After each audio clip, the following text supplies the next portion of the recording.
রাধে। জয় রাধা বল্লভ শ্রীহরিবংশ। শ্রীমদ্ ভগবত গীতার অধ্যায় 8-এর 20 নম্বর শ্লোক।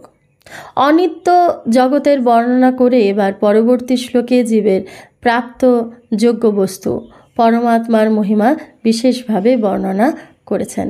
শ্রী ভগবান বলছেন, পরস্তু সমাত্তু ভবহন্য ব্যক্ত ব্যক্তাৎ সনাতনঃ ইয়া সর্বেষু ভূতেষু নশ্যৎসু ন বিনশ্যতি।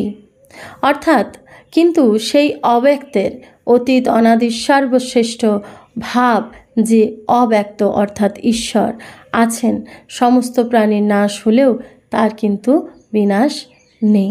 ব্রহ্মার সূক্ষ্ম শরীরের অতীত হলো দুটি তত্ত্ব, মূল প্রকৃতি এবং পরমাত্মা। এখানে প্রসঙ্গ মূল প্রকৃতির নয়, প্রসঙ্গ পরমাত্মার। তাই এই শ্লোকে পরমাত্মাকেই সবার অতীত ও শ্রেষ্ঠ বলা হয়েছে। অপরা কখনো পরিবর্তন ছাড়া থাকে না, থাকা সম্ভব নয়। স্বর্গ এবং প্রলয়ের পরিবর্তন হতেই থাকে, মহাস্বর্গ ও মহাপ্রলয়ের পরিবর্তন হয়।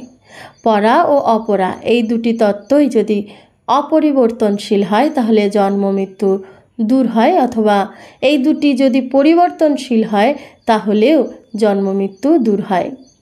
কিন্তু স্বস্বরূপ অপরিবর্তনশীল হয়েও জীব পরিবর্তনশীল অপরার সঙ্গে সম্পর্ক স্থাপন করায় জন্ম মৃত্যুর চক্রে আবর্তিত হয়।